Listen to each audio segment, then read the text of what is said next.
कथा श्रवण करण्याची पद्धत तेवढी सांगतो. एका माणसाने 3 माकडाच्या मूर्ती विकायला नेल्या. एका माणसाने 3 माकडाच्या मूर्ती बाजारात विकायला नेल्या. आणि बाजारामध्ये गेल्यानंतर त्यांनी त्या मांडल्या. आणि मग गिऱ्हाईक आलं, याची काय किंमत?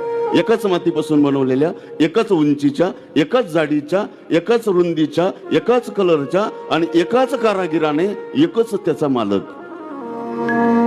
गिऱ्हाईक आलं का त्याला विचारायचं, दादा 1 नंबरच्या मूर्तीची काय किंमत? म्हटले 50,000 रुपये. म्हटले मग दुसऱ्या मूर्तीची काय किंमत? म्हटले 5,000 रुपये. म्हटले तिसऱ्या मूर्तीची किंमत काय? म्हटले 500 रुपये. मूर्तीमध्ये बदल नाही बरं. मूर्ती एकाच कारागिराने बनवलेल्या, एकाच मातीपासून, एकाच रंगाच्या. मग किमतीमध्ये बदल का? मग ते गिऱ्हाईकाने विचारलं, बदल का? म्हटले बदल आहे, नीट बारीक बघ. म्हटले नाही कळालं, अर्ध्या तासापासून बघतो पण मूर्तीमधला फरक मला अजून कळाला.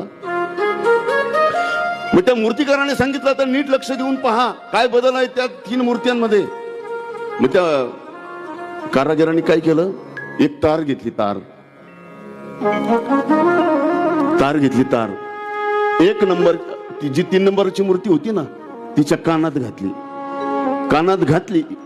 उजव्या कानात घातली, ती डाव्या कानातून निघाली.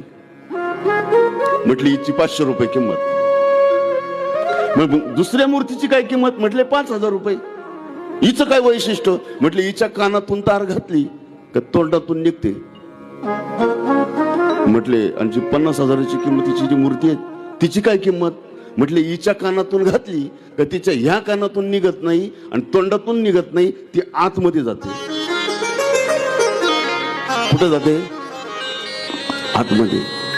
कथा ऐकल्या उठताना कपडे झटकतो तशी झटकायची नाही बरं. कथेचे नियम सांगितलेले आहेत.